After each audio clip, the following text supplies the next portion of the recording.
देखे, केवल देखे।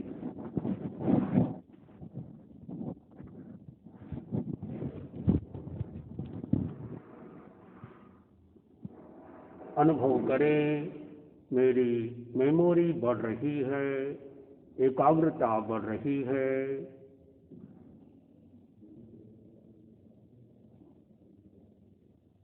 दो तीन गहरे लंबे श्वास।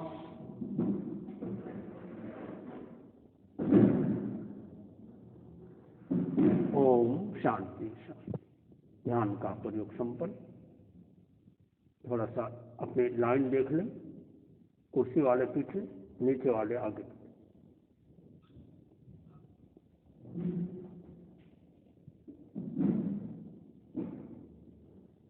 एक भजन के साथ आज का कार्यक्रम प्रारंभ।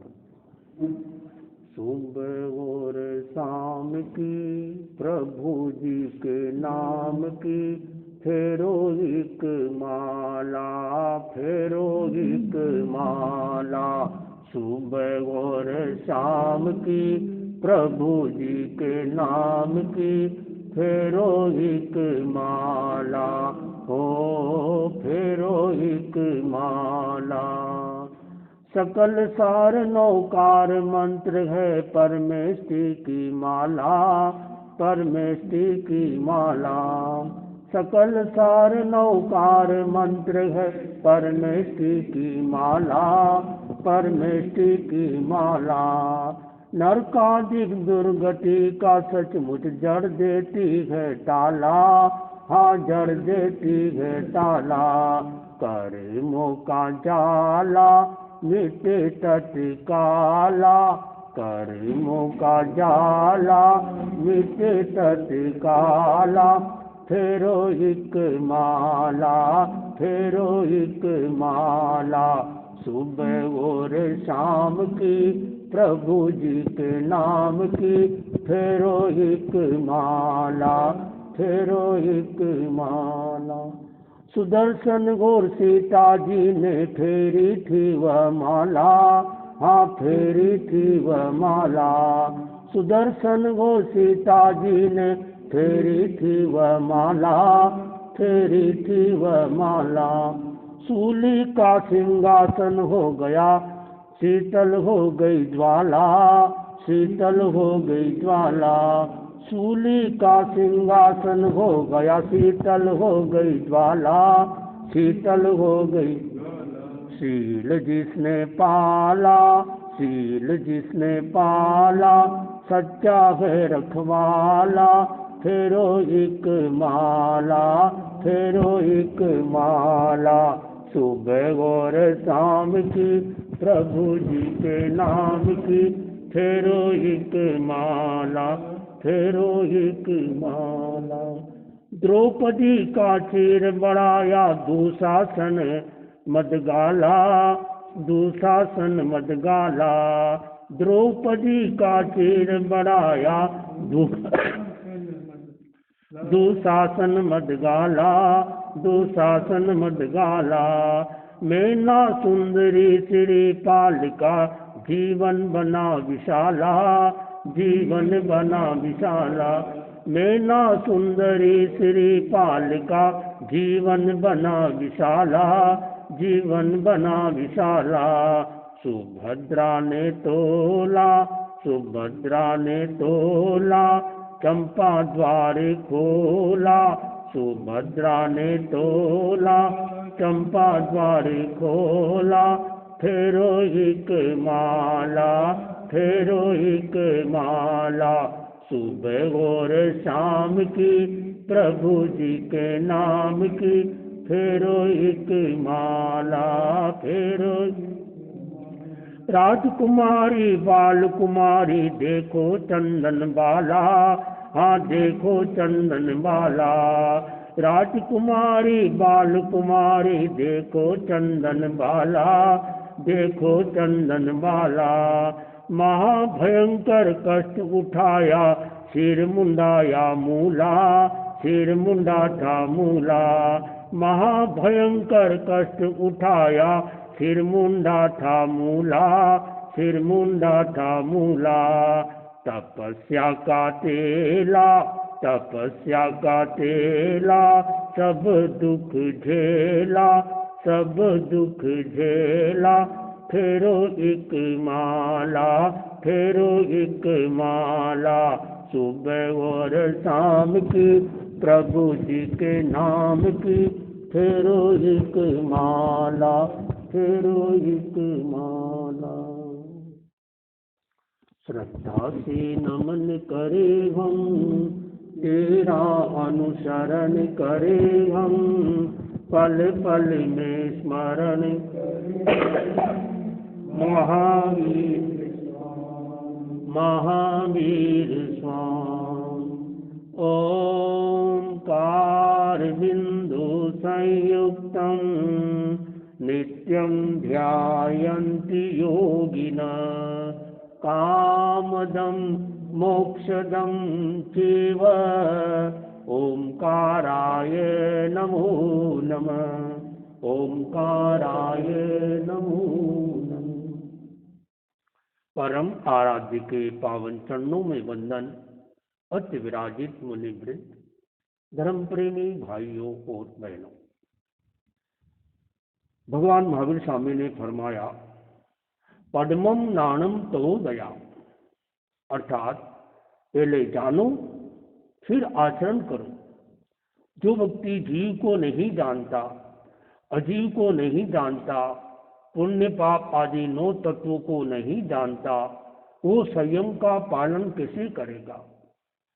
तो किसी भी आचरण के लिए, किसी भी प्रयोग के लिए जरूरी है उसका ज्ञान होना चाहिए, और ज्ञान भी सही होना चाहिए। अधूरा ज्ञान खतरनाक होता, सम्यक ज्ञान होना चाहिए। ज्ञान के अभाव में व्यक्ति दुखी होता है। ज्ञानम नानम प्रकाश करम, ज्ञान प्रकाश देने वाला है। नानस सार मायारो, ज्ञान का सार आचार होता है। ज्ञान सही प्राप्त हो गया, फिर हमारा आचार भी सही हो सकता है, क्योंकि ज्ञान और दर्शन ये 2 हमारी आत्मा के मूल गुण है, बाकी हमारा मूल गुण नहीं है। यानी देखना और जानना, और ये स्वभाव, ये लक्षण मोक्ष में भी रहता है। जो आत्मा मोक्ष में चली गई उसमें भी ज्ञान भी है और दर्शन भी है, बाकी और तत्व उसमें नहीं होते। तो ज्ञान हमारा सही हो। ज्ञान के भी बहुत प्रकार हैं, 5 प्रकार ज्ञान के, मति ज्ञान, श्रुत ज्ञान, अवधि ज्ञान, मन प्रवक ज्ञान और केवल ज्ञान। मति ज्ञान, जो ज्ञान मन और इंद्रियों से होता है, जो समझने में काम आता है, वो मति ज्ञान। जो समझाने में काम आता है वो शुद्ध ज्ञान। अभी मेरा शुद्ध ज्ञान काम कर रहा है और आपका मति ज्ञान काम कर रहा है। जब आप भी इन बातों को लोगों को समझाने लग जाओगे, तब आपका मति ज्ञान श्रुत ज्ञान में बदल जाएगा। मति ज्ञान का एक भेद है, जातिर स्मृति मतिर भेद, यानी पूर्व जन्म का ज्ञान।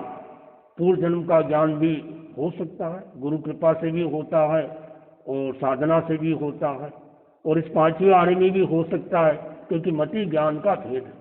और मुझे मौका मिला पिछले 1, 2, 3, 4 जन्मों का ज्ञान मुझे प्राप्त हुआ। पूर्व जन्म का 2005 में हमारे गुरुदेव आचार्य श्री महापद जी के सानिध्य में मुनि किशन लाल जी स्वामी ने शिविर लगाया, मैंने भाग लिया और मुझे भी ये ज्ञान प्राप्त हुआ, पूर्व जन्म का ज्ञान। इसके पहले मैं लड़की थी, शांति मेरा नाम था, बिहार में जन्म हुआ था, छोटी उम्र में संसार से चली गई किसी कारण से। उसके पहले मैं ऊटी के आसपास में साईं बाबा होते हैं, वैसे मैं साईं बाबा के रूप में फकीर था। और उसके पहले बंगाल में मैं सैनिक था, नाम था भगत सिंह नाम का सैनिक, हाथ में पिस्तौल रखता था, लोगों को ध्यान कराता। और उसके पहले एक जन्म में नेताजी था। यानी पिछले 4 जन्मों तक लगातार मनुष्य बनने का मौका मिला।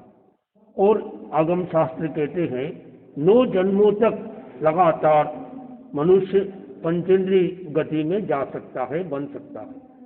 तो ज्ञान भी सही होना चाहिए। ज्ञान अगर सही नहीं हो तो आदमी दुखी होता है। तो ज्ञान हमारा सही हो और सम्यक ज्ञान होना चाहिए। तो मति ज्ञान, श्रुत ज्ञान, ये सब इंद्रियों से जुड़े ज्ञान। एक ज्ञान होता है अवधि ज्ञान। अवधि ज्ञान भी कई तरह का होता है, 5-6 तरह का होता है। आज भी 5वें आरे में अवधि ज्ञान हो सकता है, हुआ है। किसको हुआ? आचार्य भिक्षु को हुआ। जानक कोई उपजो अवधि ज्ञान उदार हो। आचार्य तुलसी ने गीत में लिखा कि उन्होंने जब कहा साधु संतों को जाओ, पूर के बाहर जाओ, यानी गांव के बाहर जाओ, कोई साधु संत आ रहे, तो किसी ने कहा अब अंतिम समय में इनको ऐसा लगता है कि साधु संतों से मोह हो गया है, इसलिए साधु संत दिखाई दे रहे। लेकिन थोड़ी देर के अंदर में साधु संत बहुत दूर दूर से, कहाँ से दूर दूर से आ गए। पता चला था स्वामी जी ने संथारा लिया है, अब संथारा पूरा होने वाला है। और वो गांव के बाहर के जो लोग संत थे वो आ गए। तो ऐसा लगता है तो उनको, और श्रावक को भी हो सकता है। एक ऐसे श्रावक का नाम बताओ जिसको बहुत बड़ा अवधि ज्ञान हुआ। आनंद श्रावक, आपका नाम आनंद योग के बाद आपको भी हो सकता है। तो अवधि ज्ञान उनको, वो गौतम स्वामी गोष्ठी में गए और उन्होंने बातचीत की। तो उन्होंने कहा कि भाई मुझको, क्या तुमको ज्ञान हो गया? हाँ मुझे ज्ञान हो गया। बोले अवधि ज्ञान हो गया? बोले अवधि ज्ञान, इतना बड़ा अवधि ज्ञान श्रावक को कैसे हो सकता है? बोले गुरु कृपा से हो गया। बोले श्रावक जी क्षमा याचना करो, खमत खामना करो। बोले खमत खामना गलती करने वाला करता है या गलती नहीं करने वाला करता? बात समझ में नहीं आई। महावीर स्वामी के पास में गया। महावीर स्वामी ने कहा गौतम तुम जाओ आनंद श्रावक के पास और उनसे खमत खामना करो, उनको इतना बड़ा अवधि ज्ञान हुआ है, बहुत बड़ा अवधि ज्ञान। एक ज्ञान होता है मन प्रविज्ञान, दूसरे के मन की बात जान लेना, आपके मन में क्या चल रहा है वो विचारों को भी जाना जा सकता है साधना के द्वारा। लेकिन मेरे ख्याल से 5वें आरे में जो मन प्रविज्ञान नहीं होता। और एक ज्ञान और, इसका नाम है केवल ज्ञान। वो केवल ज्ञान भी अभी इन सालों में या इस भूमि पर अभी नहीं होता। 5वें आरे में हो सकता है। जिसका जन्म 4थे आरे में हुआ हो उसको 5वें आरे में केवल ज्ञान हो सकता है। हुआ है। किसको हुआ है? भगवान महावीर के निर्वाण के 3 साल 8 महीने बाद 5वां आरा लग गया। और भगवान महावीर के निर्वाण के 12 साल बाद गौतम स्वामी को केवल ज्ञान हुआ। जब भगवान महावीर स्वामी को केवल ज्ञान हुआ तो गौतम स्वामी को चौथा ज्ञान हुआ। महावीर स्वामी केवल ज्ञानी, गौतम स्वामी चौनानी। यह भी जाप करवा था, उसमें आपने किया होगा। फिर जिस दिन भगवान महावीर का निर्वाण हुआ उस निर्वाण के बाद गौतम स्वामी को केवल ज्ञान हुआ और वो 12 साल बाद मोक्ष पधारे। तो आरा लग गया था 5वां। उसके 12 साल बाद सुधर्मा स्वामी को केवल ज्ञान हुआ और मोक्ष पधारे। उसके 36 साल बाद जम्बू स्वामी को केवल ज्ञान हुआ और मोक्ष पधारे। तो ये 3 ऐसे महापुरुष हुए जो 5वें आरे में इनका मोक्ष हुआ। कैसे हुआ? जन्म हो गया था 4थे आरे। जिनका 4थे आरे में जन्म हो गया हो और पहले से फिक्स हो कि इनको केवल ज्ञान होगा तो वो व्यक्ति 5वें आरे में उनको केवल ज्ञान हो सकता है। हमको चाहे केवल ज्ञान न हो, सामान्य ज्ञान तो हो। सामान्य ज्ञान भी लोगों को बहुत कम होता है। नॉर्मल नॉलेज जो होना चाहिए, कॉमन सेंस आदि, तो मति ज्ञान, शुद्ध ज्ञान की हम आराधना करें। तो आज ज्ञान पंचमी है। ज्ञान पंचमी के दिन में, आज के दिन से लेकर 5 साल तक हर महीने उपास करना। हर महीने उपास, लगभग 65 उपास हो जाते हैं। कई ऐसे साधु संत मिलेंगे आपको, श्रावक भी कर सकते हैं कि ज्ञान पंचमी आज है तो आज से एक तो उपास करना। दूसरा एक मंत्र है ओम नमो नानस्य, इसकी एक माला फेरना। और इसका दूसरा तरीका जो मैंने बताता हूँ कि पीले रंग के पेपर पर, ये पीले रंग का पेपर, लाल पेन से मंत्र लिखना ओम नमो नानस्य। ये मंत्र को, फिर इस पेपर को राइट हैंड में रखना, फिर माथे पे रखना, फिर दूसरा हाथ मुंह के आगे रखना और 21 बार इसको बोलना। बोलने का तरीका ये रहेगा, ओम नमो नाणस्य, ओम नमो नाणस्य। इस तरह से 21 बार बोलकर 3 बार चेहरे पे हाथ घुमा दो। माथे पर एक मंत्र बोलने से 4 फायदे, स्मृति बढ़ेगी, बुद्धि बढ़ेगी, एकाग्रता बढ़ेगी और समझ बढ़ेगी। और चेहरे पर हाथ घुमा दिया, आपका हाथ में मंत्र की शक्ति आ गई, वो अभिमंत्रित हो गया, तो चेहरे पे हाथ घुमा दिया, आपका चेहरा सुंदर हो जाएगा, आपको ब्यूटी पार्लर नहीं जाना पड़ेगा। समझ? तो ये इसका फायदा। इस मंत्र का दूसरा प्रयोग, आजकल परिवार में अनबन बहुत रहती है, एक दूसरे से बनती नहीं, पड़ती नहीं, तू में होती रहती है, मुंह मोड़ के रहते हैं, अपने सगे भाई बहन को, पति पत्नी को देखना पसंद नहीं करते हैं, दूसरे लोगों से अच्छी खुल के बात करते हैं, कहाँ बैठा जिसका कोई संबंध नहीं, और अपने जो लोगों हैं उससे बात ही नहीं करते, कारण अनबन हो गई। तो जिनके परिवार में अनबन है वो ऐसे 2 मंत्र लिखे, एक अपने लिए, एक जिससे अनबन है उसके लिए। तो उसको क्या करना, यहाँ पर रखना सीधा, और सामने उसको सामने बिठा दो, और दोनों एक दूसरे को पढ़ते जाए, 7-7 बार मंत्र बोलते जाए 7 दिन तक, बस सुबह शाम कभी भी कर सकते हो।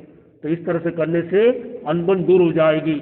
आपके मन में प्रश्न होगा, अरे अनबन होगी तो सामने तो बैठेगा ही नहीं कोई, ये मन में प्रश्न आया होगा। तो इसके लिए क्या उपाय है, मोबाइल तो आपके पास रहते ही है, मोबाइल में जिससे अनबन उसका फोटो भी रहता है, तो उसको सामने रख लिया और ये मंत्र यहाँ रख लिया, और उसको कांच के सामने बैठ गए, और वो मंत्र को फोटो देखते जाए, मंत्र को भी देखते जाए, मंत्र बोलते जाए, 7 बार बोले, 7 बार तो आप खुद बोले, और 7 बार उससे बुलाए, और वो कैसे बोलेगा, उसके स्टाइल में आप बोल दो। एक बार तो आपने बोल दिया, एक बार उससे बुला लो, इस तरह ना 2 तरह का उच्चारण कर लो इस तरह से। तो 7 दिन करोगे तो इससे आपका जो मन मिटाव है दूर हो जाएगा।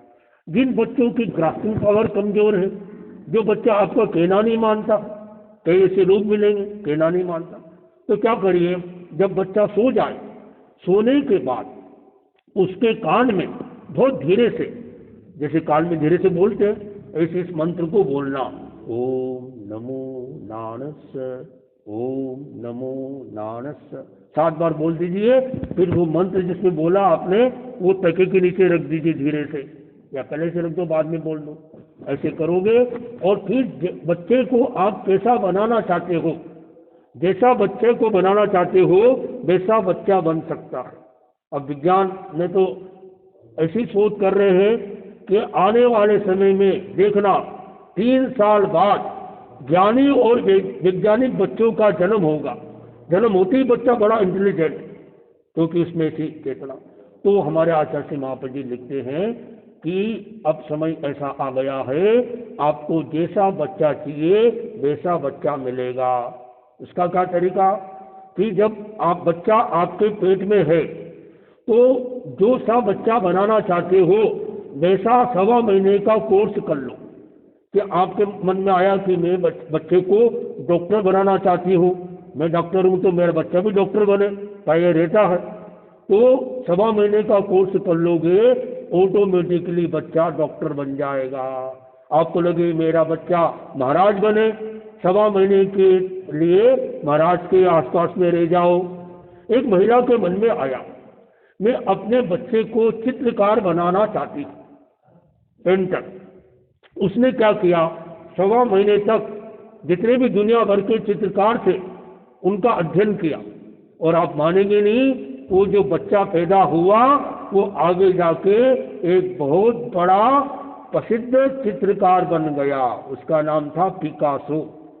पिकासो की माँ ने प्रयोग किया, और ये प्रसिद्ध बात है। आजकल तो पूना में, नासिक में, हमारे जैनों में ये अभियान चल रहा है, गर्भस्थ शिशु संस्कार। गर्भ जो शिशु अंदर है उसको ट्रेनिंग देने के लिए वो महिला खुद ट्रेनिंग प्राप्त करे। एक महिला सुकरात के पास में आई, बोले मेरे बच्चों को शिक्षा दे दीजिए। बोले ये बच्चा कितने साल का, बोले बच्चा 5 साल का। बोले बहन तुमने 5 साल की देरी कर दी। कैसे, जब बच्चा तुम्हारे पेट में था तब आते थे। तो वो सही ज्ञान, सुभद्रा का घटना मिलती है, सुभद्रा के पेट में बच्चा अभिमन्यु, चक्रव्यूह का भेदन कैसे करना चाहिए वो बताया जा रहा है। वो जागृत थी तो बच्चा भी जाग रहा था। अब भेदन हो गया, वापस कैसे निकलना, इतने में सुभद्रा को नींद आ गई। तो वो चक्रव्यूह में प्रवेश तो हो गया अभिमन्यु का, लेकिन बाहर आ नहीं सका। तो गर्भ में भी ज्ञान होता है, और जो तीर्थंकर होते वो तो 3 ज्ञान के धनी होते, मति ज्ञान, श्रुत ज्ञान, अवधि ज्ञान जन्म से लेकर आते। और जो देवता होते हैं, नारकी भी होते हैं, भव प्रत्ययो देव नार का नाम, देवता और नारकी वो जन्म से ही 3 ज्ञान के धनी होते। कई पशु पक्षी में भी ज्ञान होता। तूफान आने के पहले 1 महीने पहले पता चल जाता है तूफान आदि आने वाला है, और पशु पक्षी अपने स्थान छोड़ देते। जापान के अंदर लोग सुबह सुबह चिड़िया को देखने जाते, अगर आज चिड़िया नहीं दिख रही है यानी भूकंप आने वाला, ऐसा उनको पता चल जाता। देखिए आप भरतपुर, भारत में, राजस्थान में भरतपुर में सारस पक्षी साइबेरिया से आते हैं हर साल, वो ठीक से कब आएंगे कब जाएंगे, देखिए उनको कैसे ज्ञान हुआ। तो पशु पक्षियों को भी पता नहीं उनको अवधि ज्ञान है कि नहीं, लेकिन लगता है कि ज्ञान होता। रोटी छिपा देता है कुत्ता, दिन भर घूम के आता है, शाम को उसको पता है रोटी कहाँ रखी है, निकाल लेता है। ये तो पशु पक्षी में भी बहुत चेतना होती। तो इस तरह से ज्ञान सही होना चाहिए। तो ज्ञान हमारा तो मति ज्ञान भी होता है, शुद्ध ज्ञान भी होता है, अवधि ज्ञान भी होता है, मन प्रज्ञान भी होता है, और केवल ज्ञान भी होता है। केवल ज्ञान यानी ओनली नॉलेज नहीं, परफेक्ट नॉलेज, संपूर्ण टोटल नॉलेज, सब तरह का ज्ञान, चिरकाल, अतीत का, वर्तमान का, भविष्य का, सबका ज्ञान। कई लोग मिलते हैं जो अतीत का ज्ञान होता है पूर्व जन्म के प्रयोग कर, कई लोग भविष्य का ज्ञान हो जाता है, उनको पता चल जाता है, और कई लोग को वर्तमान का भी ज्ञान होता है। कई लोगों को पता ही नहीं चलता कि कौन सा मुझे ज्ञान है या नहीं है। तो प्रवचन सुनने के माध्यम से हम ज्ञान प्राप्ति की साधना करें। तो मैं आपसे कह रहा था कि वो बच्चे को बनाना चाहते हो, बच्चा सोया हुआ है, चंचलता की स्थिति में बच्चों को सुझाव नहीं देना। बहुत माता पिता शिकायत करते हैं हमारा बच्चा बहुत चंचल है, कहना नहीं मानता, उसको कुछ मत कहो। कब कहो? जब बच्चा सोया हुआ है। एक थेरापी है सुपर लर्निंग थेरापी, आचार्य महाप्रभु जी ने प्रवचन में बताया सुपर लर्निंग थेरापी। जब मैं समन था तब पुरानी बात बता रहा हूँ मैं आपको, मेरे साथ में अब जो मुनि है ना, मुनि कुमार समन जी, ये पहले समन थे, 1 साल पहले समन बने। हमने कहा 25 बोल याद करो, याद नहीं होता है, हम डांटते